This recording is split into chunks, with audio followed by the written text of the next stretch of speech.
afternoon, good morning, good evening, from wherever you are joining us from. My name is Michael Oyagha, and I'm so very much delighted to have you on my channel today. All right, so before we go into what we have for today, I just want to do a quick recap of the last class or the last session that we had, where we discussed how to heal your marital wounds without necessarily going through a divorce. I remember mentioning that marriage is very beautiful. Marriage is very wonderful. It's so enjoyable. You don't have to endure your marriage when you can enjoy it. All right. And that is why I am here to show you how to enjoy your marriage, because from experience, a lot of people that are into marriage relationship are either thinking of going out, or some will tell you, look, this thing is not working. I'm just tired of it. I think I should call it a quit. Or you don't have to call it a quit, because there's always a way out of every challenge or any problem whatsoever that you might be having in your marriage. Okay, so a quick recap. We talked about how to heal your marital wounds without necessarily going through a divorce. And we started by talking on how to break communication barrier. From my experience, one of the things that is very challenging, or that makes marriages seem not to be working, is the issue of barrier in communication. Okay, and I took you through 4 key points that you need to take note of in breaking the communication barrier in your marital relationship. And we said that the first one is that you should discuss the little problems. Learn to discuss the little problems in your marriage. Don't assume that this matter is so tiny, is not necessary, or we don't need to talk about it, and then you neglect it, or you push it aside, or you pretend that it is not existing, and the rest of that.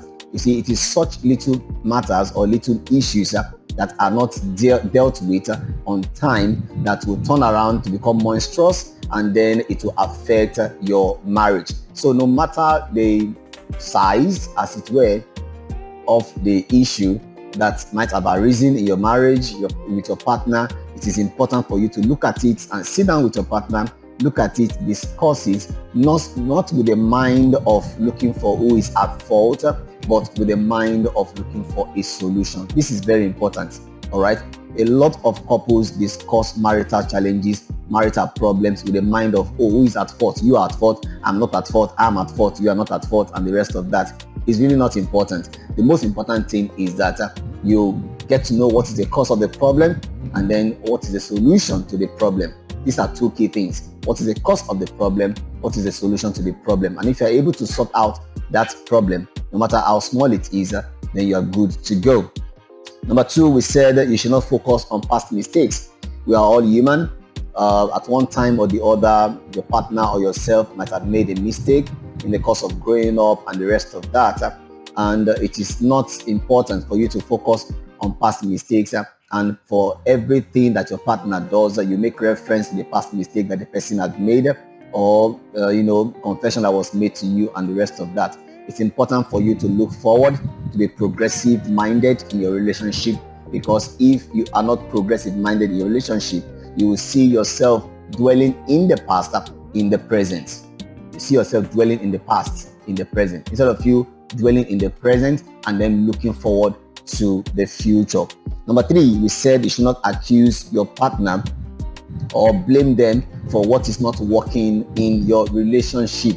If the relationship is not working, you need to sit down together. Remember, the Bible said that 2 have become 1. So you need to sit down together and ask yourself, why is our relationship not working? What exactly is it that we need to do that we have not done? Or what are we doing that we're not supposed to do? Or what are we doing that we need to do better? Okay, what are we doing what are we supposed to do that we have not done? What are we doing that we shouldn't do? Or what are we doing now that we need to do better? Now, if you can look at every matter that comes up in your marriage or in your marital relationship from this different perspective, you will see that there won't be any need to play the blame game.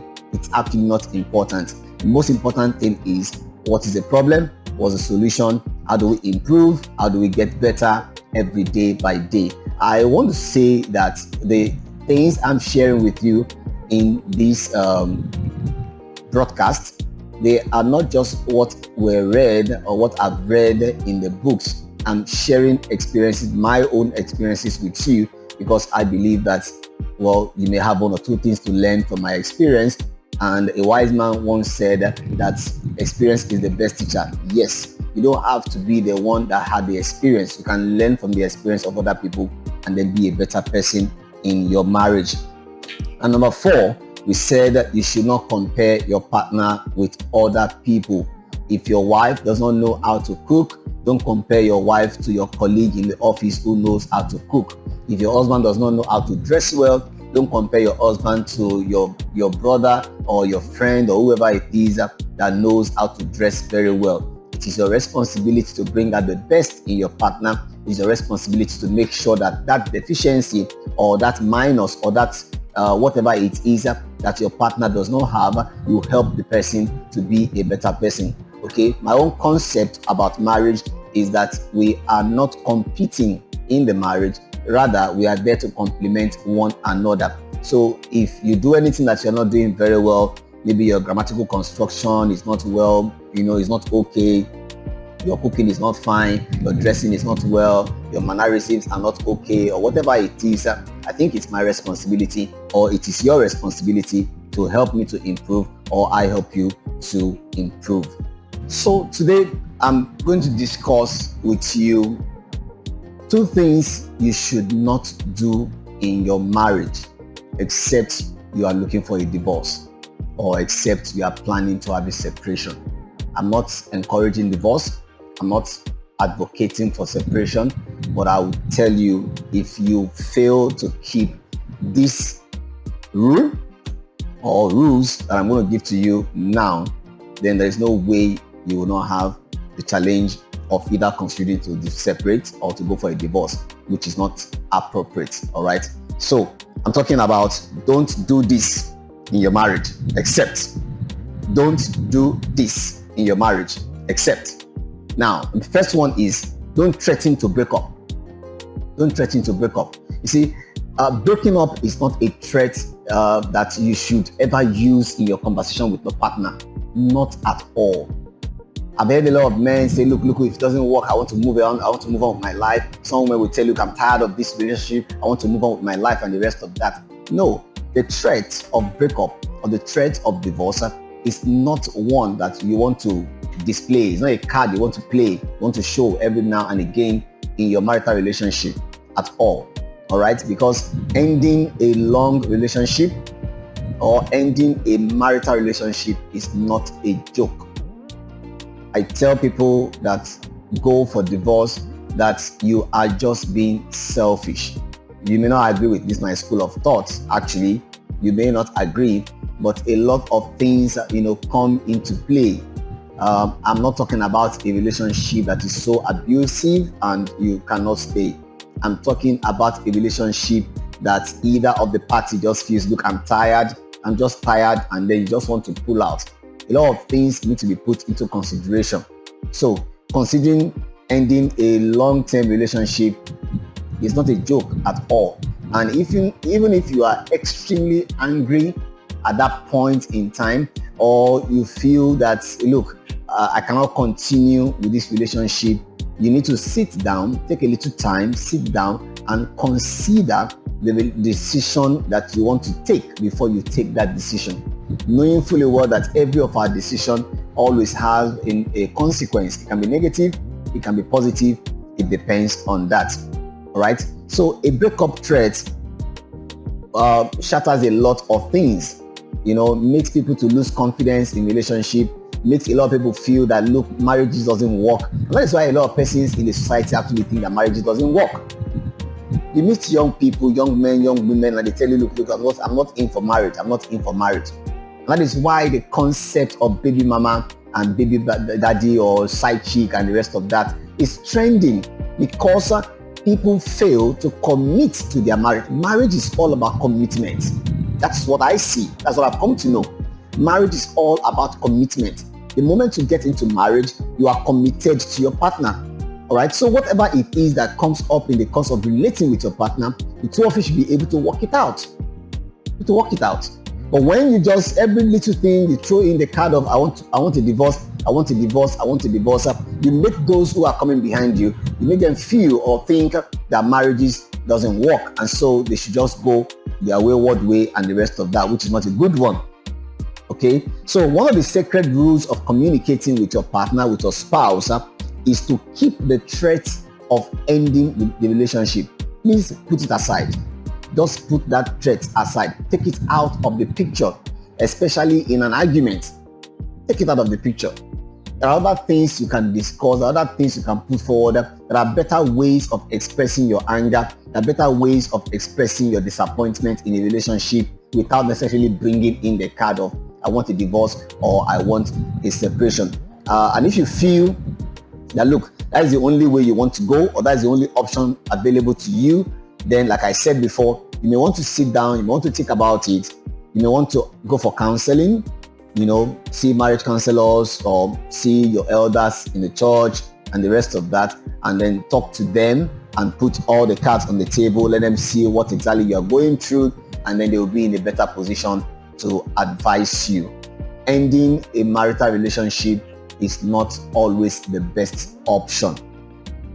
Number 2, you don't threaten to spill the secrets of your spouse. No, you don't. It's wrong. It's a wrong attitude. It's a wrong approach. It's a wrong strategy. Very, very wrong. And a lot of couples make that mistake of exposing, of displaying or telling other people the sensitive information that was given to them by their partner. Now you need to realize that as at the time your partner gave you that sensitive information, he or she trusted you. He or she had confidence in your ability to keep the confidential information that was given to you. So if for any reason, you feel so sad or so bad about what your partner has done, threatening to spill their secrets or threatening to expose the confidential information that was given to you in confidence is not a good strategy. Your partner considered you a safe place when he or she shared that information with you. They honestly believed that you cared about the relationship.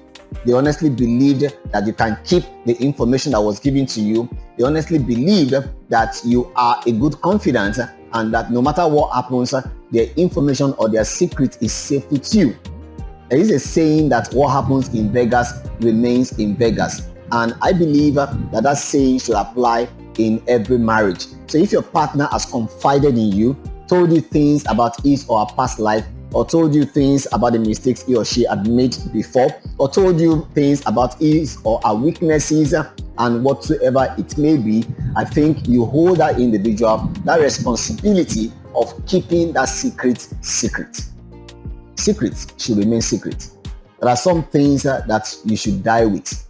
Yes, there are some things that you shouldn't disclose, except matters that has to do with national security and the rest of that. But if it has to do with their personal life and then they've confided in you, it is very important for you to keep it secret. Okay? Trusting you and having confidence that what was given to you as in form of information is safe with you should remain safe with you. So I'm going to stop here for today. You may want to share your thoughts with me. I know I've said some things you may not agree with, or you want to throw more light on some of the things that I have said. Then the comment section is open.